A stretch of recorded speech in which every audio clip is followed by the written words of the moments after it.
Tila na ibisto nga ng singer-host na si OG Alcacid ang tunay na namamagitan kina Kim Chiu at Paulo Avellino sa Showtime nitong April 7. Sa isang segment, hinuhulaan ng mga host ang kanta ng mga bata at naunang pumindot ng buzzer ang team ni Ogie at Kim. Nahulaan agad ni Kim ang tamang sagot kaya naman namangha ang mga co-host kay Kim. Isa na nga sa namangha ay si Ogie Alcacid at may nasabi nga ito na di dapat narinig ng mga netizens. Tila nadulas nga si Ogie at nasabing, "Ang galing mo Kim, panalo ka na nga sa pag-ibig, panalo ka pa." Ikinagulat nga ito ni Kim at pinigilan ni Kim si Ogie at baka ano pa ang sabihin nito.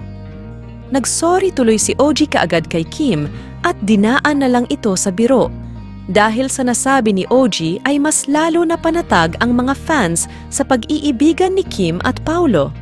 Maraming naniniwala na tila mayroon ng namamagitan sa dalawa, ngunit hindi pa ito ang tamang panahon para isiwalat ito.